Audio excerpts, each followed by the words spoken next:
Olá turma, aqui é a professora Patrícia do canal Simples Assim Aulas e junto com o professor Marcos do canal Marcos Aba Matemática estamos fazendo uma revisão da Química Inorgânica e nesse vídeo a gente vai começar o estudo das ligações químicas. Acompanhe conosco.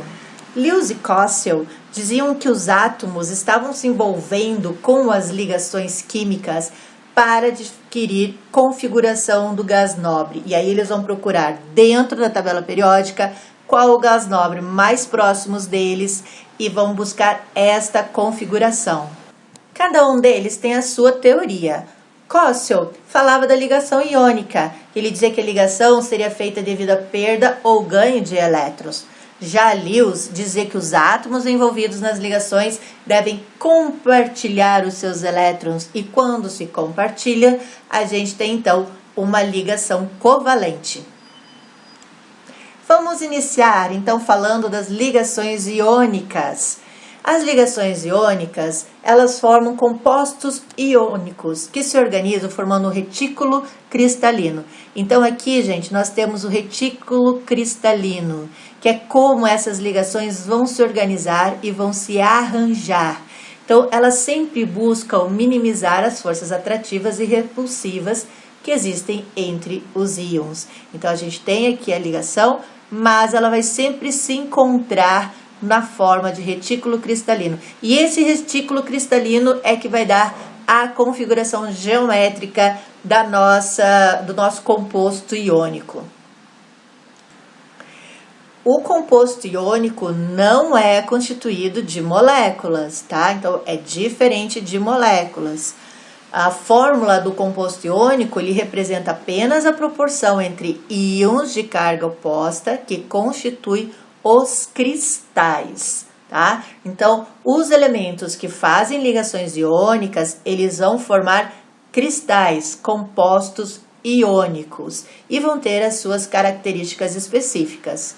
Uma dessas características é ponto de fusão e ebulição. Então, ele diz assim, podemos considerar que para conduzir um sólido iônico ao estado líquido, seria necessário que os íons do retículo fossem separados, não totalmente, mas o suficiente para superar parte das atrações entre os íons de carga oposta. Por isso, é necessário grande quantidade de energia. Então, os nossos compostos iônicos, eles vão ter altos pontos de fusão e de ebulição. A outra propriedade é a capacidade de conduzir energia elétrica. A eletricidade pode ser conduzida através de elétrons livres ou íons em movimento. No entanto, com a rigidez do cristal, isso não é possível. Então, o composto iônico deve estar dissolvido em água para permitir o movimento dos íons e a passagem de corrente elétrica. Então, para quem já fez nas suas aulas de química aquele experimento de acender a luzinha com sal, percebe que o sal tem que estar diluído em água para que ele possa fazer essa condução. Por quê? Porque os elétrons precisam estar livres, leves e soltos. Próxima propriedade, solubilidade. Então, alguns solventes têm a propriedade de enfraquecer as forças de atração entre os íons no retículo iônico. Se os íons interagem com as moléculas do solvente, então ocorre a solubilidade. Então, para ter solubilidade, eu preciso de um solvente que tenha algum tipo de atração. Então, pessoal, resumindo as propriedades dos compostos iônicos. Então, são todos sólidos a temperatura ambiente, conduzem corrente elétrica quando dissociados em água, formam íons, cátions e ânions, têm ponto de fusão e ebulição elevados e são formados por metais e não metais ou por metais e hidrogênio. Vamos dar uma olhadinha nisso?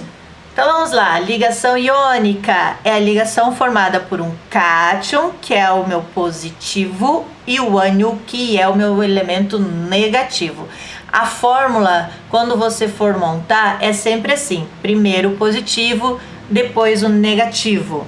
Então olha só, nós temos cátions. Quem forma cátion são os metais, lembra que nós vimos isso no estudo da tabela periódica. Quem são os ânions? São os ametais ou não metais. Para fazer a ligação química, eles sempre vão seguir a regra do octeto. E essa regra diz o quê? Que na camada de valência, ou seja, a última camada do átomo, você precisa ter 8 elétrons. Então, como a gente vai fazer as ligações? Aqui nós temos, ó, sódio com 11 elétrons e cloro com 17 elétrons. A primeira coisa que a gente faz é a distribuição eletrônica. Se você perdeu essa aula, volta lá nos vídeos de distribuição eletrônica. Vamos ver qual é a camada de valência de cada um deles. Então, a camada de valência é a última camada. Primeira camada, segunda camada, tá vendo, ó? O 2, o 1 e o 3 me indicam camadas. Segunda camada, terceira camada, ele tem 1 elétron na última camada. O que é mais fácil para esse sódio? Ele doar este 1 elétron e fica, ó, 6 com 2 dá 8. Então, na segunda camada ele tem 8. Ele doa esse cara aqui e fica com 8 elétrons na última camada, ou ele ganhar 7 elétrons para colocar aqui. É mais fácil aqui, ele doar, né? Então, esse cara aqui é o cara que vai doar elétrons. Agora, vamos ver o cloro.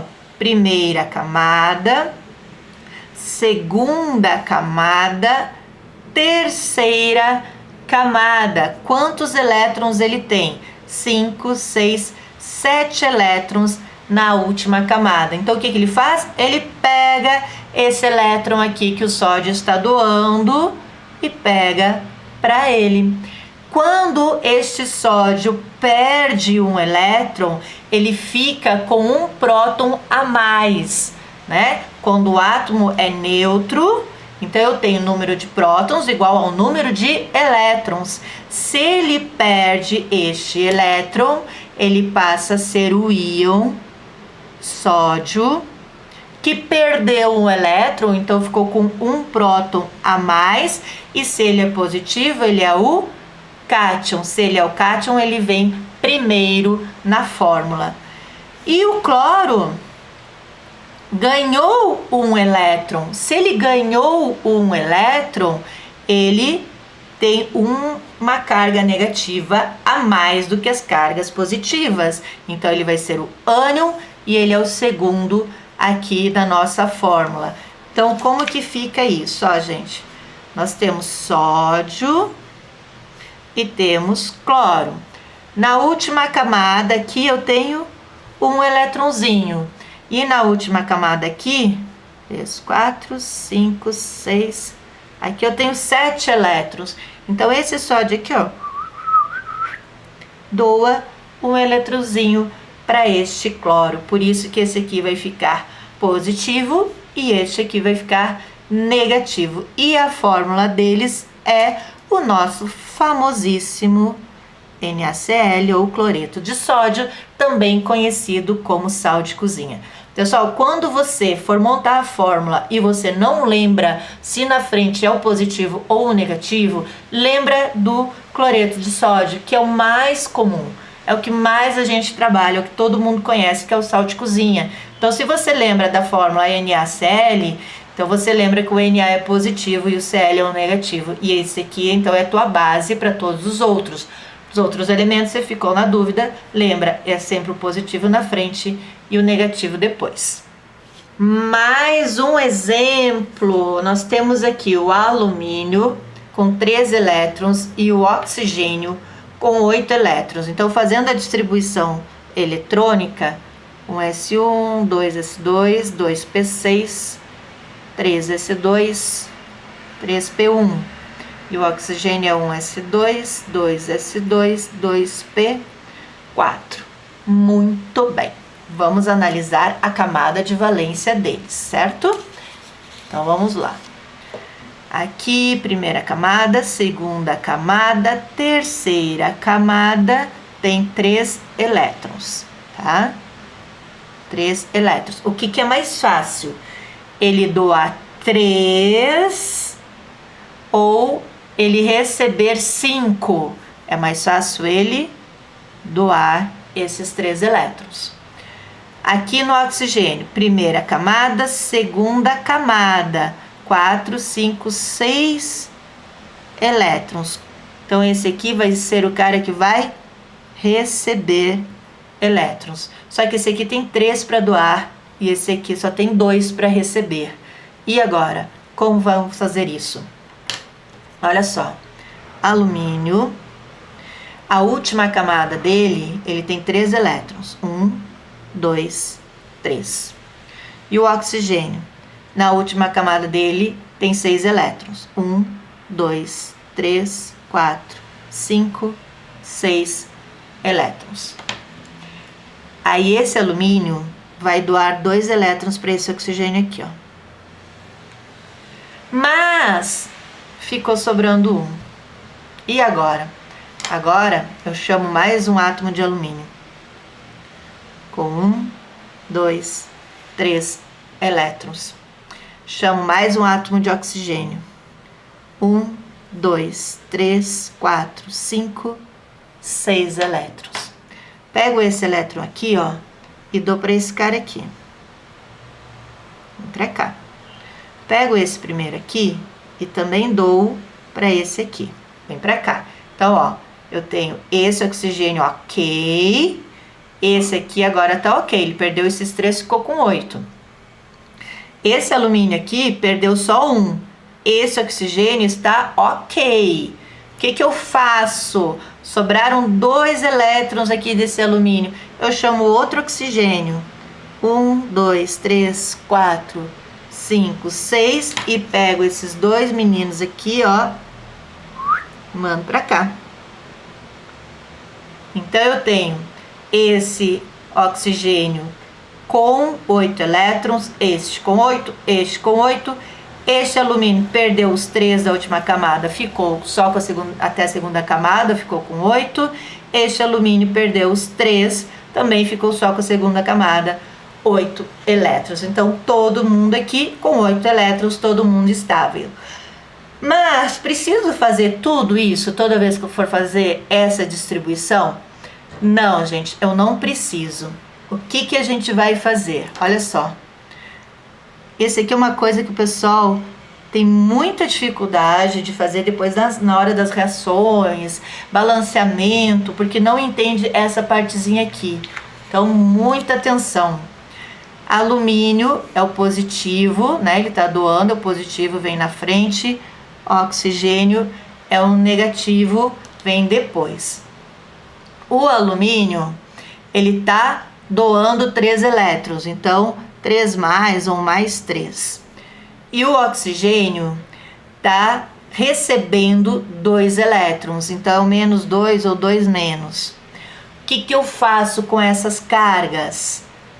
Tá recebendo 2, porque aqui tem 6, 6 para 8, faltam 2. Tá doando 3, tiro esses 3 aqui, eu fico com 8 na última camada. Agora eu faço o seguinte, eu passo esse 2 aqui, ó, eu faço um cruzamento, eu mando ele para cá, sem sinal. E esse 3 aqui, eu mando ele para cá, sem sinal também. Então, eu tenho alumínio 2, oxigênio 3. Aí, o que que acontece? 2 vezes mais 3, mais 6. 3 vezes menos 2, menos 6, mais 6 com menos 6 é 0. E eu tenho meu composto iônico equilibrado, estável, bonitinho. Olha, não é a mesma coisa que a gente fez aqui, ó. 2 alumínios para 3 oxigênios, 2 átomos de alumínio para 3 átomos de oxigênio. Só isso aqui é o grande diferencial para quando nós chegarmos em balanceamento de equações. E a galera tem muita dificuldade de entender esse balanceamento porque perdeu este raciocínio aqui. Tudo bem? E os nossos escolhidos para fazer esta ligação iônica é o cálcio e o flúor. O cálcio tem 20 prótons e 20 elétrons e o flúor tem 9 prótons e 9 elétrons. Como que a gente começa a fazer a ligação? Pela distribuição eletrônica, Então vamos fazer a ligação, a distribuição eletrônica do cálcio, lembrando que se você não lembra como faz, a gente já fez a explicação, já mostramos diagrama de Pauling para você fazer essa distribuição eletrônica, então só volta um pouquinho aí nos vídeos, pega lá na playlist que você vai encontrar como fazer a distribuição eletrônica. Tá? Então a gente vai mais rápido aqui, senão a gente não vence nosso conteúdo. 6 e 4S2 e o flúor 1S2, 2S2 e 2P5. Muito bem, feita a distribuição eletrônica. Professora, eu preciso fazer a distribuição eletrônica toda vez que eu for fazer esses exercícios? Não, gente, não, porque basta você encontrar o elemento lá na tabela periódica. Então, olha só, o cálcio, eu sei que ele está na família 2, então ele vai ter 2 elétrons na última camada. Será que é verdade? Ó, primeira camada, segunda camada, terceira camada, quarta camada, 2 elétrons. O que é mais fácil? Ele perder, doar estes 2 elétrons ou ele ganhar 6 elétrons? É mais fácil ele perder. Então esse cara aqui vai ficar positivo. Quanto positivo? 2, porque ele vai perder esses 2. Então, 2 positivo, 2 prótons a mais que elétrons ele vai ter. E se a gente olhar aqui, ó, ele está na família 2, então ele tem 2 elétrons na última camada. Agora o flúor, primeira camada, segunda camada. Na segunda camada ele tem 5, 6, 7 elétrons. Então eu já sei até onde ele está, ó. Família 7A. Aqui, ó o flúor aqui, ó. Primeira camada, segunda camada. Primeira camada, segunda camada. 7 elétrons na última camada. Família que tem 7 elétrons na última camada. Não metais, metais. Negativos, positivos. Esses formam ânions, esses formam cátions. Já vimos tudo isso. Agora é só colocando em prática, né? Então, preciso fazer a distribuição eletrônica sempre? Não, gente. Basta você olhar as famílias, tá? E aí você não precisa fazer distribuição. É só para complicar um pouquinho, né? Então, esse cara aqui com 7 elétrons na última camada, ele vai precisar de mais um elétron. Então, ele vai ganhar um elétron. Menos um aqui. Como vai ficar a fórmula dessa ligação iônica? Primeiro os positivos, depois os negativos. Então, esse cara aqui é mais 2 e esse cara é menos 1. O que a gente faz? Cruza as cargas. O 1, gente, não precisa escrever. Eu vou escrever somente o 2, sem nenhum sinal. Porque este sinal aqui significa próton e esse sinal significa elétrons. E aqui eu estou dizendo quantos átomos de cada um deles eu tenho. Então, olha só, o cálcio tem esses 2 elétronzinhos perdidos ali, né? Os coitadinhos, sozinho, abandonado na última camada. O flúor tem 7. 1, 2, 3, 4, 5, 6, 7.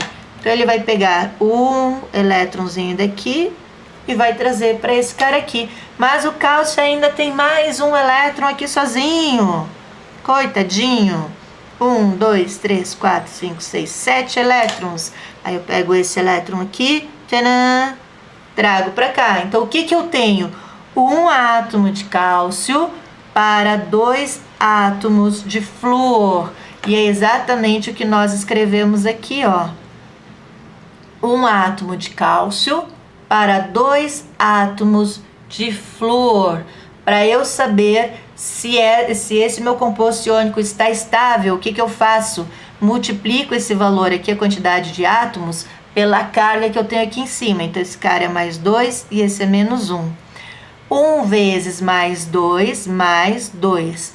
2 vezes menos 1, menos 2. Mais 2 menos 2 igual a 0. Então, este meu composto iônico está estável.